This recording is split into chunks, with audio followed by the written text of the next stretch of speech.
feel like a news commentator. Like action. Uh, yes. Well, it is so important. I was thinking about this morning, that it's kind of a paradox that we need to be separate, and yet it's so important to gather together at the same time. And it's so important to gather in groups, especially that are positively oriented, that are stimulating, that keep us moving forward.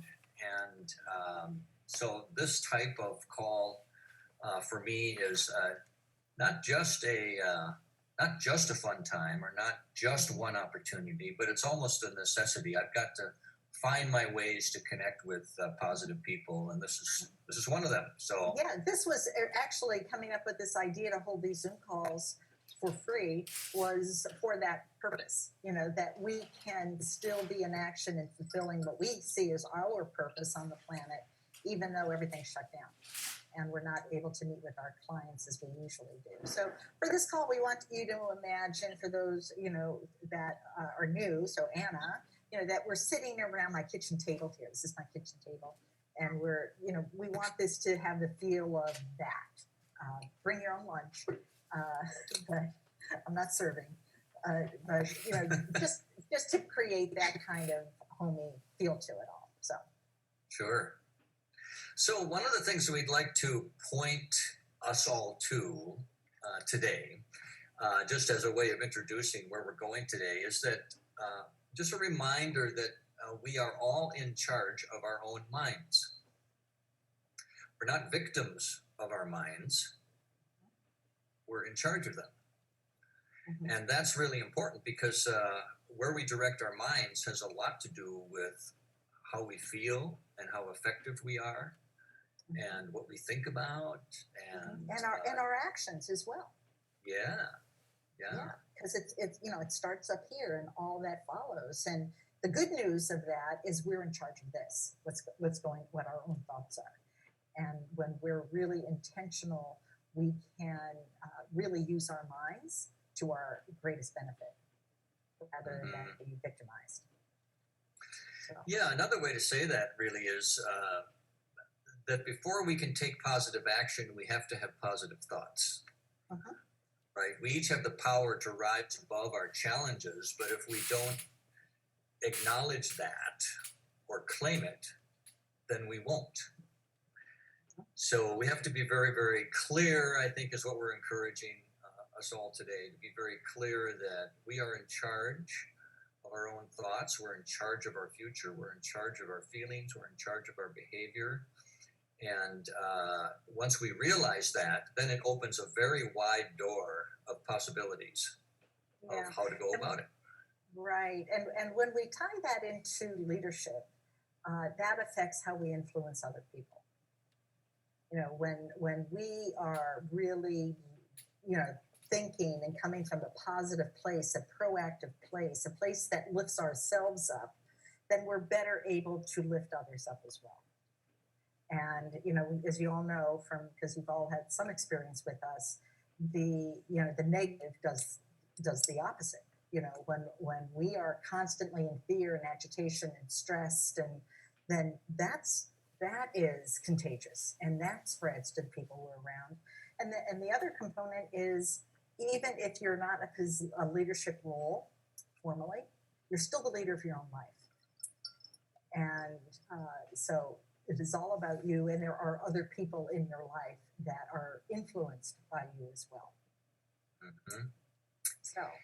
Yeah, the other idea that comes to my mind, just as a way of introduction to where we're going, is another way of saying that we're not a victim of life circumstance, is that every challenge that comes our way is an opportunity to grow. And sometimes we feel like life is against us, or we've been punched in the stomach too many times, or whatever. And those things happen. We're not denying that life is tough. We're going to be talking about some of that tough stuff today. And yet each one of those challenges is an opportunity. And if we can hold the challenges as opportunities rather than problems, we're likely to point ourselves in a direction that not only feels better, but allows us to serve better. Too. Yeah, exactly. Perfect. Yeah. So where we're going to go next is to we just want to brainstorm with you guys. Excuse me. Some of the things that do pull us down. What's going on, either in your personal life or in the world that's affecting you. That are the elements that pull you down. Just jump in with any idea. Go ahead. Yeah. Anytime you see people cutting each other down on social media, that's a really yeah. I know. Did you see my Facebook post today about that? Actually, yeah. Yeah, that gets me too. Yeah, cutting people down. Yeah. Okay, good one. What else? What else are you noticing? Frequent and consistent, no sense of consistency, frequent changes, Oh, no okay. sense of normalcy. Oh, yeah. Normalcy is disrupted. Yeah. Good one, Anna. Thank you. Yeah. A big one. I mean, certainly relative to the virus, is concern for our own safety or that of our families. That anyone, you or anyone can become infected. So just our personal health. What else? See, Karen talked about Mother's Day not being a positive thing. Yeah. That I think is a common theme. Yeah, and all those other special events that have been canceled, postponed, funerals that haven't happened, babies born without, people close by. Yeah, good. One of the things I'm reminded of frequently is the plethora of grim statistics that get thrown at us every day. It's like you turn on the news and the first thing you hear about is how many people died or how many people got infected or this or that. And so it's challenging when all of that is coming at me to stay up, because there's a lot of negative stuff, and we know that the media in general keeps people interested by projecting tragedy.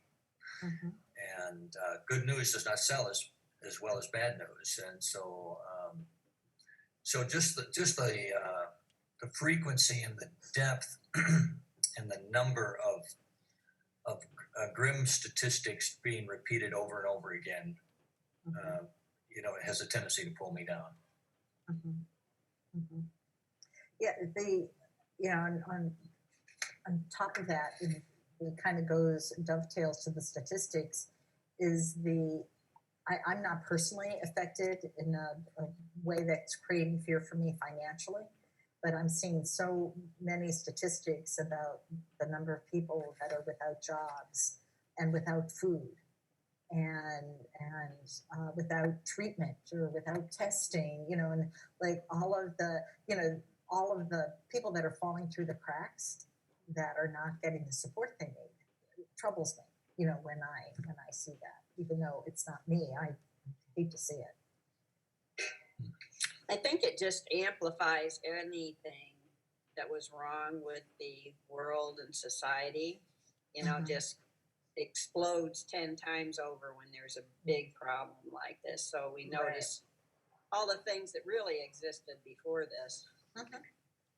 Yeah, it's really getting our attention now, isn't it? Like it's things that we might have been not looking at closely, and now it's hard to ignore it, which can be a good thing, really. Yeah, I think it can bring about a bunch of positive changes later. Hopefully. Right. If people pay attention. Yeah, all right, good. We have Alicia joining us. She can hear us yet. Hi, Alicia. Welcome. Hey, Alicia.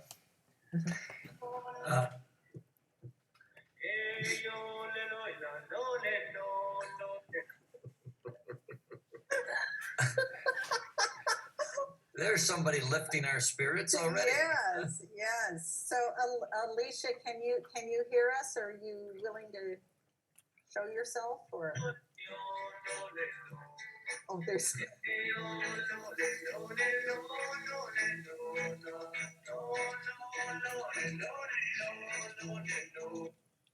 Okay, well, maybe not. Might be hard to speak over the music, so well, welcome anyway, Alicia. Hey, you made me think of something, Paula, with your statement there. It's like sometimes we use an analogy of a bathtub filling up. That every crisis adds more water to the bathtub, and the more challenges or issues that come up, the more the bathtub fills. And the danger is that we get to a point where the bathtub overflows and just goes all over the place. And the whole COVID thing is like somebody has taken an entire swimming pool worth of water and dumped it into our bathtubs. Mm-hmm. And so all of us are just trying to keep our heads above water now and find out how to cope with all this. And it can be very overwhelming, but it makes sense that we can feel overwhelmed given what's happening. Yeah, yeah. So great examples, and we know there's more, right? I mean, there can be things unrelated to COVID that certainly pull us down on a regular basis. So y'all get the feel, for these things exist in the world. These things exist in our lives that affect us personally. So where we want to take you now is, for those of you that know us very well, we love metaphors. And so we want you today to imagine that your mind is a garden, right? It's spring, right? And this is the time that people are beginning to prepare to plant their gardens so that they can grow. And so what we're going to do now is, with keeping that garden metaphor for your mind and in your mind, think about what seeds we'd like to plant. Your choice. If you have a vegetable garden, you don't have to plant zucchini unless you want to. You plant what you want. And so it's the same thing with the garden in our minds. And there's a quote that David had shared when we were planning this, which I just love, of Napoleon Hill, which is, the ground or mind doesn't care what you plant. It's your faithful servant. It will produce whatever it is the seeds are that you're planting. Yeah, I remember that. I remember reading that and hearing that one day, and I've never forgotten it, that our mind is like a garden, and we can plant anything we want into it, and the ground doesn't care. The ground doesn't care if we plant, carrots or flowers or weeds of some kind, or noxious plants or whatever. It will do its best. Just like the ground, our mind will do its best to bring to fruition the fullness of whatever we've planted. So it does really cause us to be responsible, to decide, to be in charge of what we're planting, right? In our own mind, because our mind will help flourish whatever goes in there. Yeah. So I love this area. Y'all with us? You can picture that this is your garden mind, and so let's look at what are you wanting to plant in your mind garden here. This is spring. I know whatever you got planted, you better cover it up tonight. No frost. Yes, there you go. So whatever you plant, protect it. Is what you're saying. Whatever you plant, protect it. Yes. Paula. I mean, you're in Tennessee, so you're. It's highly unusual for here to have a frost this time of year, and it's supposed to be a pretty good one. Yeah. For the next Okay. few days. All right. I Well, thank you. No, though. Thank you for the warning that will protect our newly planted seeds. Okay. All right, so what do you want to plant? Let's just brainstorm the things to plant. Oh, from Karen, lavender, it's calming. Sure. All right, sorry to say it's 80 degrees in New Mexico. Yeah, thanks a lot. All Yeah, right. so think of your own situation, because like every one of us, just like each of us that has a garden, we each want to plant something different, right? What we need, or what we feel we want, or what brings us joy, or whatever. So like think about your own life, and in this challenging time, what do you want to make sure gets planted in your garden? And in your mind garden. Yeah. Okay. So what would be the equivalent of lavender? Would it be calm? Okay. Like it. Yeah. What else? For me, happiness and confidence. Love it. Yeah, who doesn't want that? Happiness and confidence. Okay, great. Support and love and a little bit of spice. Oh, I love it. Support, love, spice. Yeah, good. Good. What else? I've got one. Yeah, what? I'd like to plant a bunch of people in my garden because I don't want to be alone. Okay. I'm struggling with this being alone thing constantly. Yeah. And Yeah. Oh, okay. Yes. So what can we say to that when we're speaking via the metaphor of your mind? So the people, what it is that that the people bring for you. Would it be connection? connection, happiness, fun, Okay, love, good. of spiritual, Yes. the whole thing. Beautiful. Okay, good. Yeah. Did you say hippiness? Pardon What me? was that? Did you say hippiness? Happiness. Oh, Of course, I was in the hippiness days, but The same thing, isn't it? I guess I'm in a different garden. Yes. Yeah, good, good. All right, what else? What will serve you in this, in what is to come in your life? Because once you plant, things don't necessarily grow immediately. So, what will serve you even down the road? Well, I know one thing that serves me now is the concept of accepting what is. Because I know that if I resist what I don't like, it just makes it stronger, and I just get sadder and feel more shackled. Yeah. And when I can accept what is, when I can acknowledge reality, then doors open for me as for possibilities of what to do next if I acknowledge what is.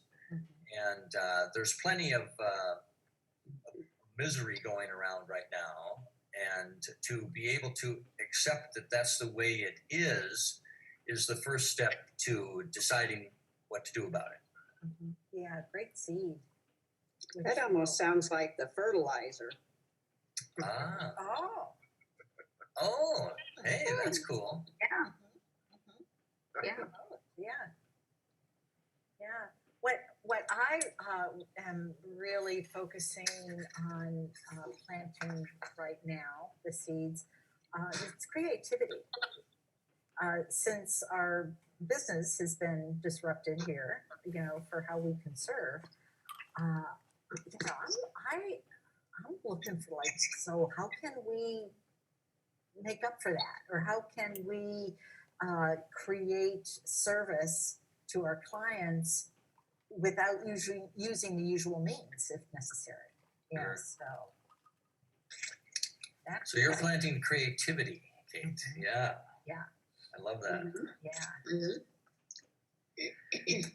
And then once we plant these things, there are many more things that we might want to plant, and we encourage each of you to figure out what that is for you. What do you want to plant in your mind and in your life? After we plant, as Paula suggested, we need to fertilize and nurture, right, what we've planted, so that it doesn't burn out, or get stomped on and die or whatever. So what I'm curious about is, how do we go about nurturing those thoughts Our mind gardens. that we plant? Yeah. How do we make sure that they thrive and grow and flourish? What are the tactics we use to do that? Yeah, the equivalence of feeding and watering and sunshine, So, how do we do that? And you've all got ideas about this.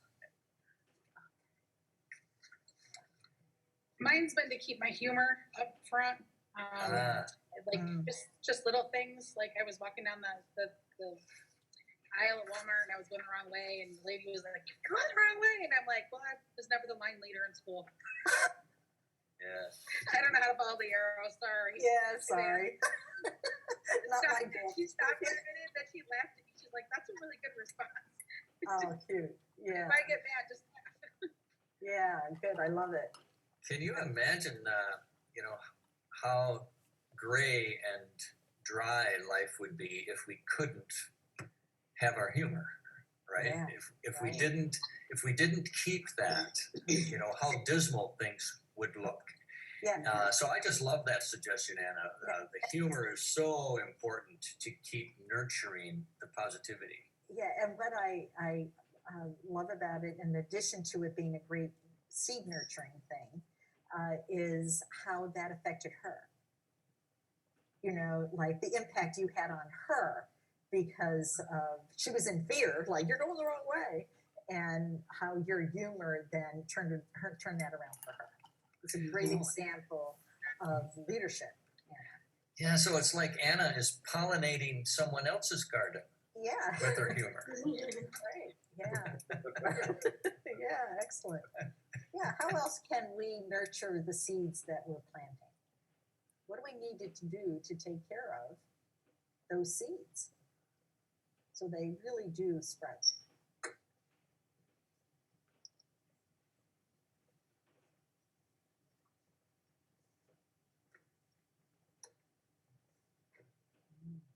Well, one of the things that comes, that seems fairly important to me, is to just remain clear about what I'm thinking. I may plant fun, for example, in one moment, but if I go away from that fun for very long, then I may lose it, or it may die, or it may fade. So it's like I need to keep paying attention to what I want. It's not just deciding what I want, it's continuing to pay attention and nurture it. Yeah, excellent. Yeah, that's the call. Like what you're saying is that, we can't walk away from our gardens. We really need to pay attention to them and continue to be present. Yeah, like to use Shirley's example, as an example, it's like if I want to be around people, then I need to nurture the ways to do that. Maybe it's me taking responsibility to reach out, to pick up the phone, to call somebody, to get out and walk the neighborhood so that I run into people. It's like all those are decisions that I make, right, to nurture my own garden if I've planted connection with people as being important to me. Yeah, excellent. For me, to nurture my seed of creativity and all of the other seeds that would be in my garden would be, for me, noticing when I get pulled into fear. Because I know when I get pulled into the land of fear, which I think all of you have heard about, that's when I totally lose myself. I lose my strength, I lose my power. And so being aware when fear shows up and doing what I can to get back to the land of love through meditation or rest and exercise, that will nurture the seeds. That'll nurture all my seeds. Oh, a beautiful garden. So under connecting with people, I think planting your connection to people close to your creativity, kind of planting them close together and pairing those couple things together. We've done a few things that have helped us with feeling connected. We went around and made a bunch of baked goods at home, which occupied us for a while, and then delivered those to people's mailboxes. So when they got their mail, they found a thing of cookies with a little note that said, "Hey, we're thinking of you. We miss you." Oh, sweet. We did some wine. I don't know if anybody's heard of the wine fairy stuff. We went out. Well, we went out and bought bottles of wine and little gifts, and then you pick certain people and you deliver it, just drop it on their porch and leave a little sign that says "You've been ferried." Oh, I would love to be ferried. It was fun.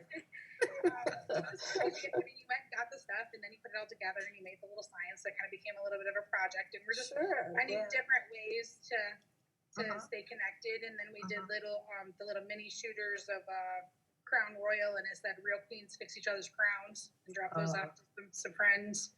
Just doing things like that to stay connected. And Well, you're naming a whole bunch of ways to nurture the seeds in the garden for lots of different things. It's not just creativity, it's the connection and the fun, and the spontaneity and life giving and generosity, and it's really love it. Great example. We've just been kind of figuring out ways to make it enjoyable and get out there and say, "Hey, and it feels good when somebody gives you something that says, you to know that somebody is thinking of you. So we wanted to pass that along. Absolutely. Absolutely. I love it. I love it. So how else can we take care of our minds? And so that we are in a fertile, healthy place to grow those seeds. I think knowing when to cut out, some of the negative things that bother you as quick as you notice it. Right. Got it. Like, can you give an example, Paula, of something that you might notice and then want to cut it out quickly? Similar, like I initially started with the Facebook posts, people cutting each other and just staying away from that as much as possible, or muting that person for a while so you don't have to indulge in their fantasies. And you just don't have to see it. Because if you're exposed to it, that affects you negatively. So, no, I don't have to see this because I know what it does to me. Because if I see it, then I start thinking of ways to counter it that don't work. There is no convincing others of their, issues. I can only deal with myself. Exactly. That is so true.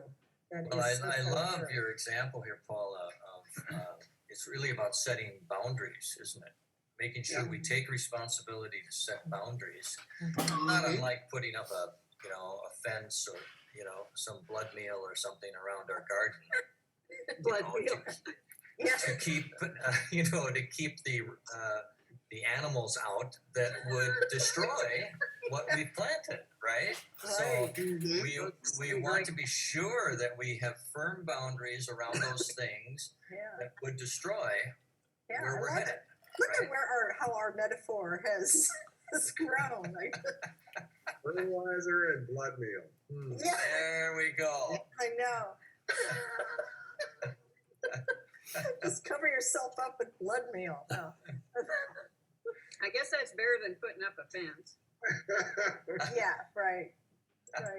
Yeah, or I think I've used deer urine too. So there's something for my impatience. So. Wasn't that a practical ends? Karen has made a nice comment here. I used the expression, "Well, bless their heart," and walk away. It's like we don't have to condemn people or see them as wrong or somehow get angry at them. We can Mhm. just bless them and send them on their way. I think that's a Mhm. wonderful perspective, Yeah. Karen. Thank you. Yeah, beautiful. Beautiful. Some other thoughts about nurturing our gardens. Is it, For my- I just wanted to just interject something here. I think for many people, this focus on taking care of ourselves and taking care of our own minds can be a foreign thing. I think you guys are on track and more advanced than many people. And just imagine all those people out there that do not have this awareness and the level of suffering they're going through with what's going on in their mind gardens. You know? Yeah. So Yeah, it's actually hard to watch happen. I know it is. Yeah. Yeah.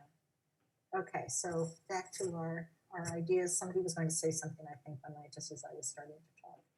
So for myself, as Dave and Kate know, that slowing down and doing things a little bit of slower pace and enjoying things like the peace and quiet. Some of it's probably horrible to say, but some of it has been a gift to me.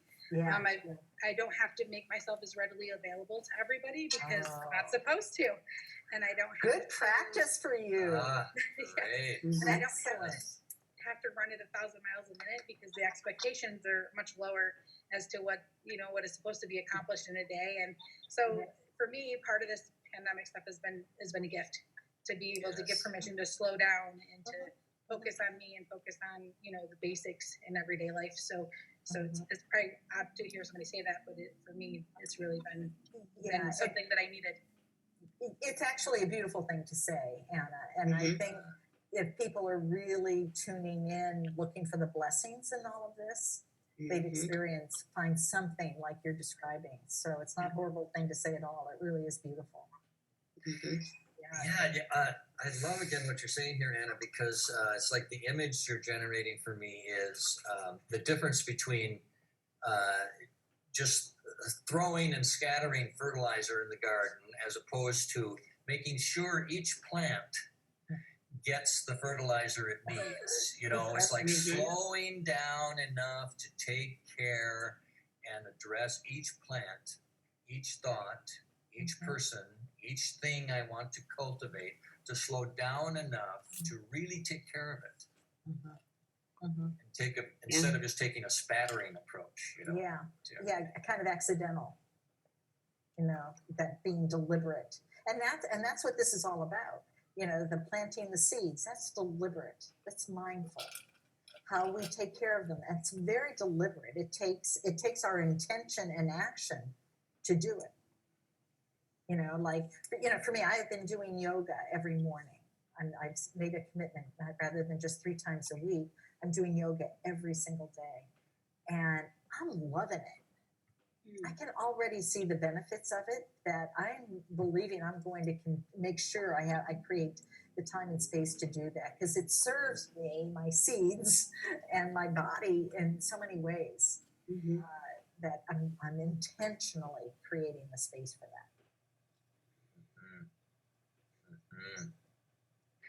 Another direction that my mind is going now, and I'm wondering what you people think of it, is that a garden always ends up with weeds in it, right?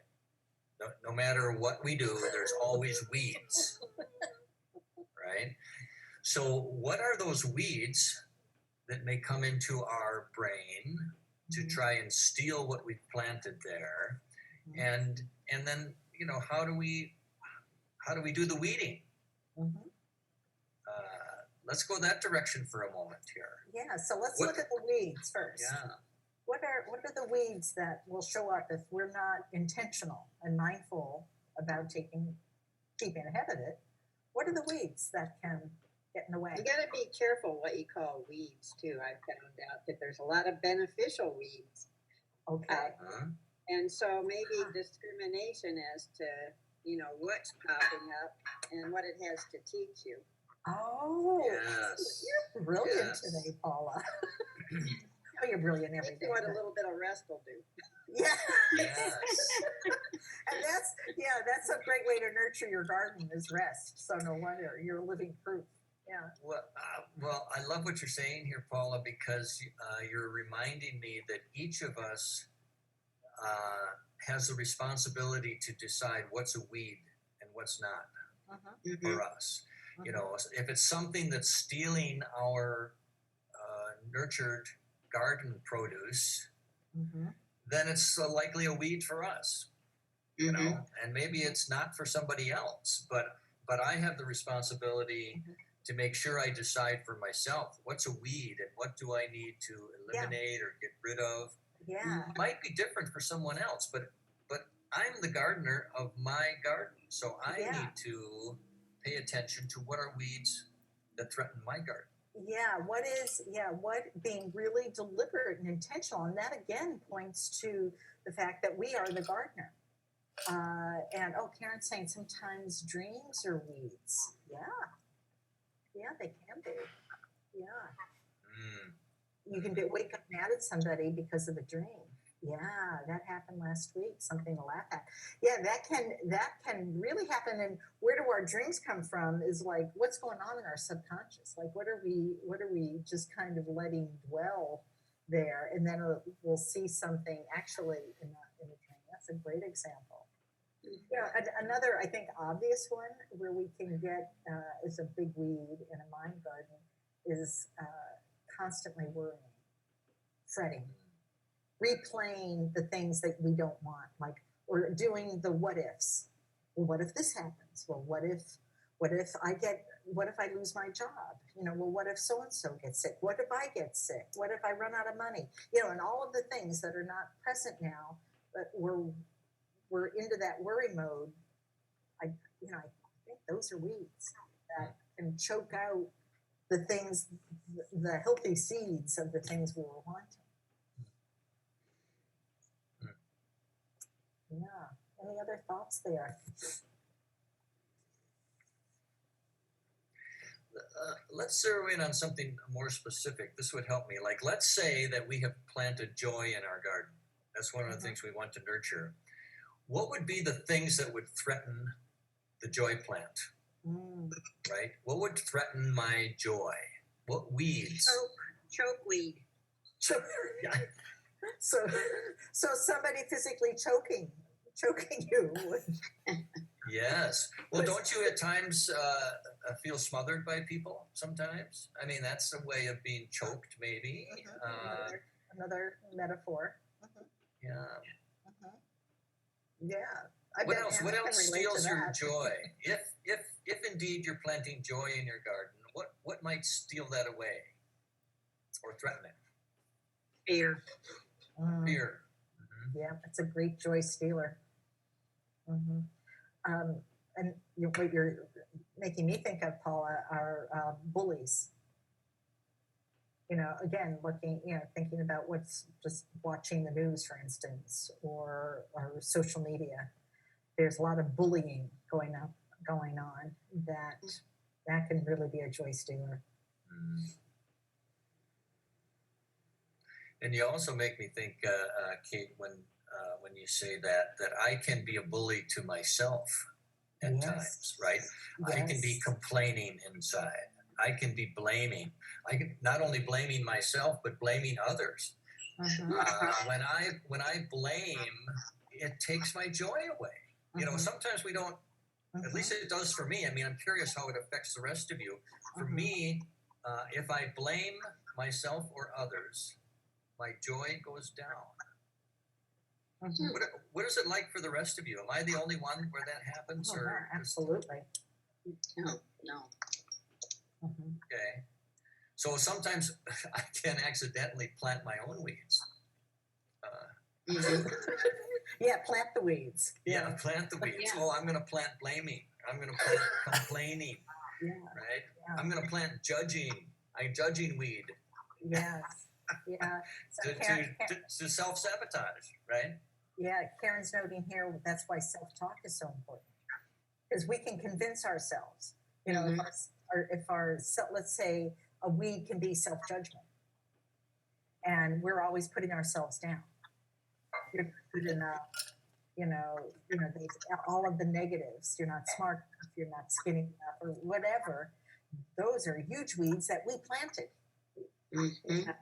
Sometimes they start to vine out and spread those little tentacles, Yes. develop new things. Right. Yeah, that's why it's so important to keep your garden weeded. Be really discerning what is growing there. So you're in charge of keeping what you want and getting rid of what doesn't serve you.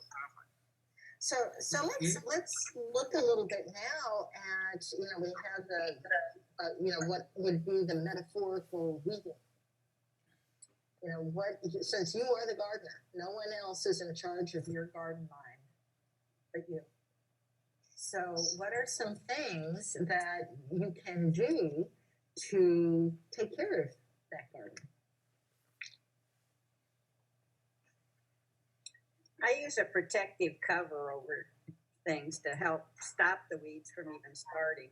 Oh, okay. So how would that play out in your mind? That's the whole boundary thing, Okay. that we were talking about earlier. And Okay. I don't think much is ever said about setting boundaries when it comes to social media. Maybe that's a discussion that Mm. needs to happen more with people, how much, things spread. Mm-hmm. Yeah. Yeah, I think, even before we do anything, the very first thing that's coming to my mind when I think about this is self-awareness. To first be aware how I feel. And if I feel off, if I feel angry, upset, frustrated, resentful, jealous, whatever that might be, those are all weeds. I have to be self-aware enough to see it. Because it can sneak in and take over, and all of a sudden I'm consumed and I'm believing the self-talk that I might have been giving myself. So I have to be self-aware and checking in. All right, so how you doing, Kate? What do you think about? And I know by how I feel if it's gardening, nurturing my seeds, or I'm adding weeds to my garden. First thing. So what else? How can we remove the weeds and keep our gardens healthy? Tired. Hmm? I'm tired. You're tired? So what do you need? I think a good nap. Okay, a great example. Yes. Great very example. Good. Great example, David, is rest. Know when you need, rather than override that, taking care of yourself. Yeah. Beautiful. Yeah. Yeah. So now think of it this way: instead of we all experience the self judgment that can go on in our minds, what would be the opposite messages that we can very deliberately give ourselves that would keep our minds a healthier place for our seeds to grow? I think just knowing that you've faced challenges before and you've made it. Okay, great. You can do it again. Yeah, so self-acknowledgement. Lovely. Yeah, beautiful. Great. What else? I think just being aware and the difference in how you feel. So when I think about the whole situation, it's like, how do I feel now compared to how do I feel before? Mhm. My camera was being fussy. I'm dropping it, moving it. Battery's going dead, but we got this. Okay. How I felt before with that constant state of overwhelmment and how I feel now and putting that protective, like you guys talked about protective barriers to what am I going to allow to come back in? How much am I allowing to come back in? And how much is it okay to say no? Going back to the boundaries, kind of fitting the whole thing together, Mhm. is setting those things in place and saying, okay, this is how I feel now, and this is something I want to protect. and what do I allow when this is over to change, and what do I not allow to change, and what was good before that I can keep, and what's good now that I can keep, and finding a balance in knowing that it's probably not realistic that things are going to go, for anybody really back to 100% of the way they were before. So Yeah. embracing that change and figuring out where that middle line fits for yourself. Yeah, that all sounds like a very self-positive, nurturing kind of message. That messages that you're giving yourself. Yeah. So, in addition to the self-acknowledgement and the self-awareness and the saying no, creating the boundaries, what do you think about self-love? Self-compassion. Boy, I'll tell you, I have a very healthy mind garden when that's my focus. Because it doesn't matter. Do great. I'm doing great with this at work. We kind of had recently just lost our director, and I've kind of been just kind of running the show for now, which has helped my confidence greatly at work. But as far as my personal confidence and how I feel about my physical appearance, because we don't do anything but eat and gain weight, my physical appearance isn't feeling, and my self-confidence about my physical appearance isn't feeling as good. So, and then when you do these nice videos with horrible angles and no filters, doesn't help. Oh, yeah. So how can you, that's certainly a great lead you're describing, condemning yourself for appearance or weight gain or whatever it might be for people. How can you counter that? What do you need to remember so that weed that can really overcome your beautiful garden pretty easily if you let it? What can you switch that out for? Well, I think just switching it out for things that are positive and constructive. It's just a matter of figuring out what coping skills are going to work for that. But for me, it's gotta start with the self-talk. I gotta start to tell myself that I'm worth investing in to get out and walk and to exercise, and that's going to make me feel better overall. It's a matter of self-talk first, then move forward from there. And here's something else that I know you've heard us talk about before, and that is, you are not your body. Okay, like these bodies are the shells that we're living in, that are going around. Like mine's getting old. There's a lot of things that are breaking down. Like I am not my body. The joy of me, the love of me, the joy of you, the love of you, the creativity and the humor, that is still there and needed. So when we, reminding ourselves that what we are not, the physical is just another way. And Karen had also noted in there about forgiveness.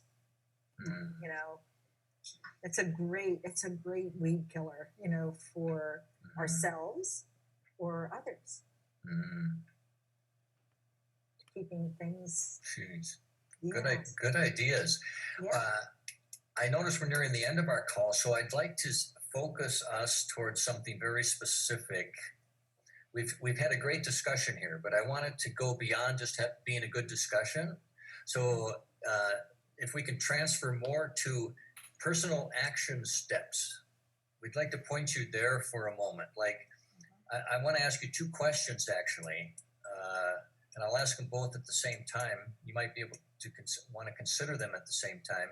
The first one is, what are you committing to planting in your garden this week? Right? And what weed or weeds will be the first that you will eliminate this week? What are you deciding to plant, and what weeds will you eliminate?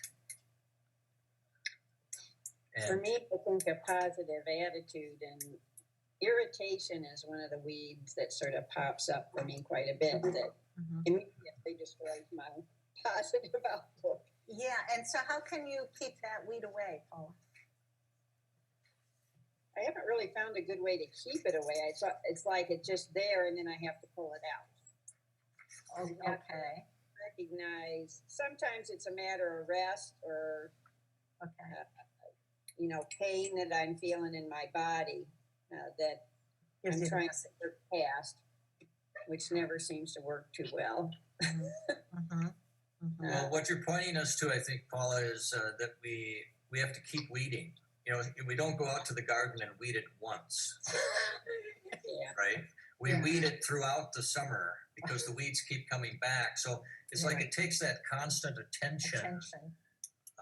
to keep weeding. When the weeds pop up, Mhm, we eliminate them is. again.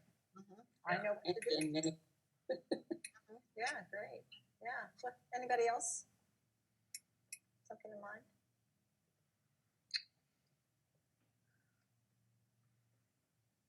Well, I've committed to, so I've got several concerns about, being so tired. I'm wondering if I've got something more serious going on. So I've already committed to talk to some machine that will connect me to another machine that will allow me to talk to another human being. Okay. Good. Good. Very proactive and specific. Yeah, great. Thank you for doing that, David. We want you to be healthy. Mhm. Yeah. Yeah, that's really inspiring to me, David. Any example like that where people refuse to be victims of what's going on with them. It's Mhm. like you could, I suppose, just say, "Well, I'm tired. That's the way it is. I've got to work long hours. It makes sense. I guess I'm just going to be tired." And you could be a victim of it. But what you're saying is, no, I'm not going to be a victim. I am going to take charge. I'm going to drive my own bus. I'm going to be the gardener of my garden, and I am choosing Mhm, to look into and change my tiredness mhm. and take responsibility for it. That's just so inspiring to me. Yeah. So non-victim. Yeah. Excellent. David, I like what you just said about take charge of your tiredness. I need to take charge, I think, of my fear because normally I'm not a fearful person. I'm very spiritual. So when I get fearful, I just I always go to God. But every so often I hear something like, it's hit, somebody local or somebody that I know, and it makes me feel like I need to stay in to take care of this, so I don't get anything, I don't spread anything if I am a carrier. Mhm. But I know I need to get over that because I cannot survive in this house alone. Mm. And I need to do it. Every day I say to myself, okay, today's the day you're going out there and you're just going to get your mask on and even just, go down Market Street or something. Mhm. But I just keep procrastinating and don't do that because then I think of, the person that I knew that just almost died and now she's on Mhm. a walker. So Mhm. that fear is holding me back, and I know I need to just take charge and just do it and get out there. Yeah. Yeah, so you're talking about, what I'm hearing is two things. What you could physically do about going out there and wear your mask and take the precautions, and all of that. Just to Mhm. see people and be in the fresh air would be great. And Right. then there's also your awareness is burst about, wait a minute, I don't like how this feels. And I Mhm. see where I'm going, and I'm going to take charge of this. Excellent. Does it sound like I'm on the right path then? With Absolutely. the awareness? Okay, thanks. Absolutely. Yeah, being Well- self-aware rather than what you're actually putting a synopsis of the whole thing we've been talking about is things can be going through our minds, and if we just let them go and take over and build, and it can Mhm. create a mess for ourselves, a huge garden of weeds, or we can notice it and go, oh, wait a minute, now I'm pulling that weed. Okay. And All doing right, that thank you. as well as by your proposed actions. So And excellent. sometimes I think these things, but I feel like I don't dare share them with people. So thank you for this because I feel very comfortable with your group, and it just helps me. So thank you very much for letting me Yeah, share that. good. Well, thank you. And your example, I'm sure, has positively affected other people that are here in this virtual room right now. I know it did me. Okay, thank you. Thank you. I like having you here, Shirley. Thank you for joining us for these. Oh, well, thank you. I really enjoy it too. And Yeah. and it really helps me. So thank you so much for everything. Yeah. So as we close, I invite you all to imagine what your life will be like if you continue to be an active gardener to your mind. How will that be different than if you ignore the garden? Mhm. And imagine what you have to look forward to by taking responsibility to be an active gardener. From this point forward, Yeah. your garden is your own. You're in charge of it. Plant beautiful things and take care of them. Because you're the beautiful thing. Yeah. It's a good thing because it's something that you can control. It's not something that's out of your control. Absolutely. Absolutely. Yes. There is much in our control that we do not or aren't aware of or don't take advantage of. And it's very empowering because everything that's going on in our minds is what directs our lives. And that's what we're in control of. Not every other person, but this. Pretty cool. That's a lovely thought. Mhm. That's a lovely thought. Yeah, like we can't make the weeds not grow, for example. They're going to grow. That's out of our control. They're going to invade our garden. So it's not about stopping the weeds. It's about taking responsibility to get them out of there when they show up, right? Mm-hmm. And sometimes a neighbor might even come over and plant something in our garden that we don't want. And an active I'm going to spray gardener with a hose. will take responsibility for that and go, well, even though I couldn't control this neighbor planting something in my garden, I'm going to take responsibility to get it out of there.